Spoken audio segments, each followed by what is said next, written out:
Hello guys, welcome back to another different tier 2 video. Today I'm gonna be showing you my bossing shotgun build with Chesterield 1887, which is damage per shot build. So let's get straight into it. Right, so as always, we first get into the skills and gear. So let's get straight into it. Alright, so we have Sprinter 5. Why Sprinter 5? I was always a sprinter.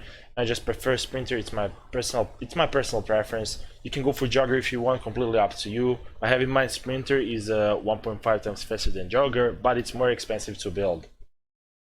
Reloading 5, because we really need it for shotgun. It's really important that reload speed and ammo capacity plus walk speed when reload, really important. Maximum 5 for that aim speed and maximum accuracy and minimum accuracy, which is really super important, helps us a ton. Quick shot 5 for that aim speed and attack speed, which really helps us a lot again. Headhunter, because we are going for headshot damage in this build, so that's why we have Headhunter. Shotgun expert, because we're using shotguns. Hunter 5 for the damage versus mutated, which is damage against bosses, which helps us to take down bosses faster, and I highly advise you to have it if you do not have it in your bossing build. Jogger 5 for the 25% jog speed. Now I'll explain you why do I have jogger and sprinter combined. So like when you sprint, there's like half a second like that wind up that it takes some time for you to get to the full sprint speed. That's where jogger comes in handy. It saves us from not getting hit while we trying to get the full sprint of a speed. I advise you, even if you're a jogger, to get a sprint, even if you're a sprinter, to get a jogger. So both combined, having both in both builds, like if you're a jogger or sprinter. So I highly advise you to have both. Toughness 5 for that health, which is highly important. I highly advise you to have it, because then some enemies hit like a truck and you are gonna be one-shotted if you do not have enough incoming damage. Even if you have enough incoming damage, you might die. Right. Looter 5 for that surge speed and some find unique and elite, which helps us a ton. It's just for that, cash flow, and helps us within each boss. With the search time, saves us a second for each boss. And aim for the heart for that body damage, which I find really important in the level 50, because of some enemies being having spines, so they're covered in bones, so you cannot hit every part of a body, like head. Sometimes they'll have their whole head covered in spines, so body damage helps a ton, and also helps with delagging the enemies, so I highly advise you to get that. So this is like a level 50 prestige 5 character, so we're missing 5 points. Less 5 points will go to quick reflexes. So those are the skills. Let's move on now to the gear. Alright, this is my Chesterield. It's not the best. The stats you want to have on Chesterield is headshot, mutated, maximum accuracy. Those 3 stats. 4th stat, if possible, will be body damage. Once you have those 4 stats, your Chesterield is great. I don't think you need any other stats. Or you can go headshot, mutated, with maximum accuracy if you're going for the DPS build. But this is damage per shot build, so we care about the damage we deal per one shot, round, however you want to say it, shell. So that's how my Chesterield looks like. Reaper Sight, have in mind you cannot get this unique weapon anymore. It was only available during the Halloween event, Scavenger Hunt. You were able to get it by killing bosses or looting.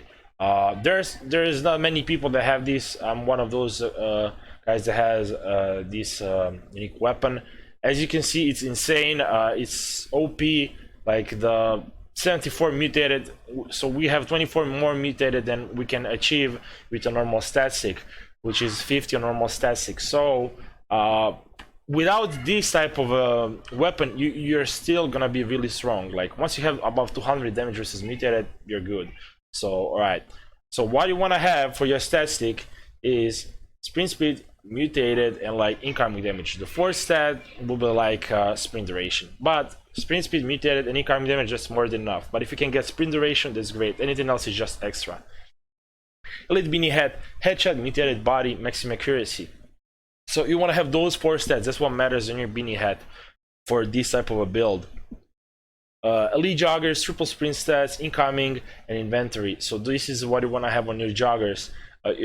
Try, if you cannot get inventory, try to get triple sprint stats and incoming damage. That's gonna help you a ton. I highly advise you to get those 4 stats if you cannot get inventory. Inventory is just extra, so if you cannot get it, it's alright.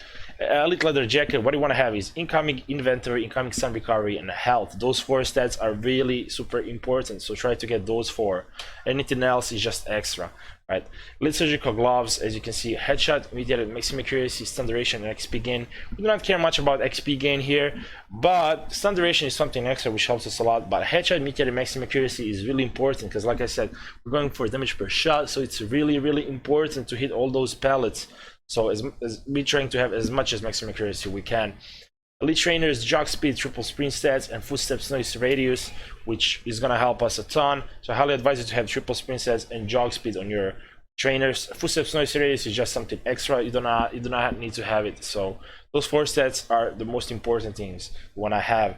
And military day pack, which helps me a lot with the inventory.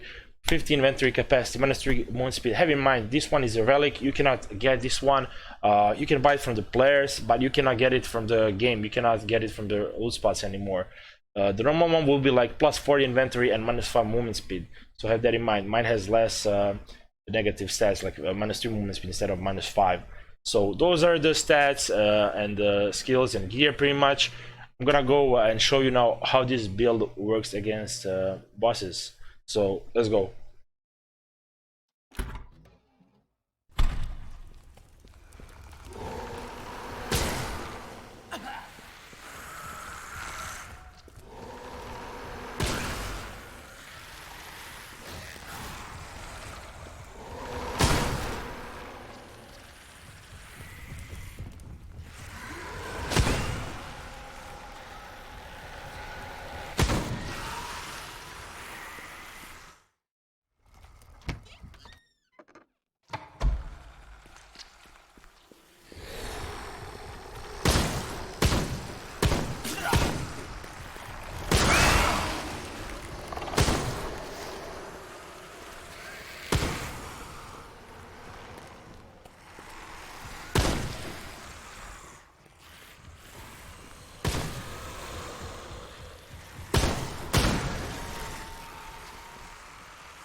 So as you saw, guys, this is the how build does against the bosses. First, as always, I'm gonna talk about the whole thing, the whole build, what you need to know, what I think about it, and such things, positive, negative stats, full stats, and things like that. So let's get first straight into the full stats. So this is our full stats look like. This is our weapon. So as you can see, we have 89.92 headshot, 29.44 body damage, 1.11 maximum accuracy error, which is really good. If you can get this at 1 or below 1, that is insane. If you can get this below 1, that is great, guys. Or even at 1, that's like super good. So try to get it as low as you can. Reaper side.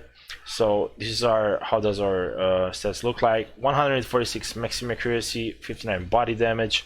Like if you can achieve 150 maximum accuracy, and then if you get the compact scope on your shotgun, that's gonna be really good, guys. You're gonna be most likely below 1 maximum accuracy error.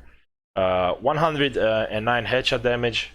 Oh, this, like, if you can get it to 115, 20, that would be great. Like anything close to 120, that's super good. 125 is the maximum you can achieve.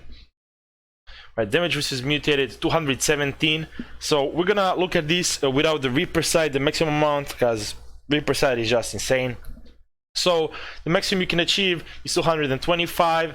With PvP champion is 230. So this is pretty much like end game like stats, as you can see. Like this is how this build works, pretty much like how, like, once it's maxed out, pretty much as it is. There are some things that can be better still, but this is like I would say in terms of damage, like the build is like at 90%. So this is like how, like, the way we kill the bosses, it's like that's how it is. 69 incoming damage. You wanna have at least 65. Unfortunately, I do not have, but it's alright. So like, cause why 65? Cause like the enemies deal so much damage, it's insane. So like having anything like a minimum below 65 is like you're gonna feel a big difference. Like with those 2-3%, 4, like I'll try to get it to like 70. Like above, once you're above 70, that's good, but like 65 is a minimum. I highly advise you to have 65. Incoming stun recovery, like this is really bad. You want to have 90. Once you have like 80, 90, that's really good. But as I said, once you get quick reflexes, you are good. Just get those quick reflexes, just get that skill, and you're gonna be set. 9% movement speed from Reaper side, we don't care about that. 48 jog speed, 25 walk speed, 69 sprint speed. That's really bad. But the thing is, I kill bosses really fast. I traded the damage for the mobility, so that's alright. Like the desirable amount of sprint speed you want to have is like at least minimum. I highly advise you at least have 80, at least 80 sprint speed. I would not go below 80 sprint speed. Once you get 90 sprint speed, you can do any boss like comfortable. You're safe. You don't have to worry about it. 100 sprint duration. That's like I advise you to have at least 100 sprint duration. Like once you get 120, like between 110 and 120, that's really good. If you can get that, that's really good. Anything above, it's insane, really good. 70 sprint cooldown, that's awesome. If you can get 70, like I do advise you to not have below 65, but so like 70, 75, anything below, anything between that, that's great. So those are the full stats. So let me tell you something you need to know about this build, all right? So as you know, the shotgun is using 10 gauge shells, which are not really expensive if you look at how much damage you deal per shot, especially like once it's maxed out. Like we deal over 300 damage per headshot if we hit all the pellets, which is insane. Like if you think about it, like most of the bosses will die in less than 10 shells. That's insane, guys. That's insane. So let's talk about like what upgrades does this weapon needs to use. What I advise you, as you saw, I have the improved grip tape, which is not good. I bought this shotgun off the market for like cheap. I don't remember what was the price, but you don't want to have that. You either want to have on your shotgun, you either go for red dot or you go compact scope. Now you want to have red dot if your item does not have all the right stats you want, and if the stats are not high enough, then you go for red dot. If you have all the stats and they're high and you have right stats, you go for the compact scope. That's my advice for you. That's what I do with every weapon on every build. So that's the upgrade or attachment you want to use on your weapon. So what are good sides and bad sides? So you'll have trouble while you're fighting, like I said, spined enemies. Like those are really, shall I say, pain in the ass. Like they are really pain in the ass, especially if their whole body is covered.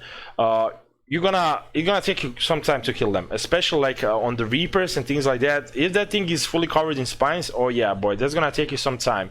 Also, like what else, boss? Titan can be a trouble also. Those could take some time, but yeah, if they're spined, yeah, that's a problem. So spined enemies are a problem for this build, or shotguns in general. Next is optics. As you saw, like optics can be really hard to kill because, man, you gotta hit all those pellets to hit the eye. So yeah, there's a problem. You're gonna have a problem with optics, and you might have problems with the cystic enemies. Why? Well, because we're a shotgun build, you want to be like close, like to mid-range, like you want to have close to mid-range fights. So like when you shoot, the Scythed is gonna explode and you could get damaged if you're too close. But the problem is, because of the spread, you're gonna, like, if the enemy has a lot of Scythes, their body face, whatever, like you're gonna hit a lot of them, and there's gonna be a lot of damage to you if you get hit by that. So watch out for that. So those are the downsides. Good sides: shotguns are the most noob-friendly weapons. Like, it's the most noob-friendly weapon in the game, sorry, that you can find. I'll explain now why. You saw how much stun it has, alright? It's because we have stun duration in our weapon and like in our stats in general, like that's why. But it's gonna be like, you're gonna have, without those like stun duration bonuses, you're gonna have like 3 seconds stun duration still, like something like that. That's insane. You have 3 seconds to, like, once you hit the enemy, you have like 3 seconds to do like you know, more damage. That's really insane if you make good use of it. So that's, you know, like you can escape, like you're allowed to make mistakes, shall I say, because like if you do not hit all the pellets, you're still gonna stun the enemy. So that's really good. And like I said, it's cheap, ammo is cheap, this 10 gauge is cheap, so it's really good. So what else is there to say? I think in general the shotguns are really good, but yeah, that's it pretty much for me, what I have to say. If I missed anything, I'll leave it in the description, so make sure you check the description box down below. So yeah guys, that'll be it for this video. Make sure you follow me on Twitch, where I stream every night. I stream Delta Frontier 2 every day, guys. You'll find the oh my god, the countdown to my stream on my Twitch. You'll see it in like about meeting. There is a countdown, so you can always, so you know when I stream. Make sure you follow me on the socials, which I'm gonna leave all down below in the description. Everything will be done in the description, like Discord and everything. So if you want to join, if you want to talk, everything will be done in the description. Thank you so much for watching, guys. I hope this was helpful, and I'll see you in another video at Delta Frontier 2, guys. Stay safe, and until next time, peace.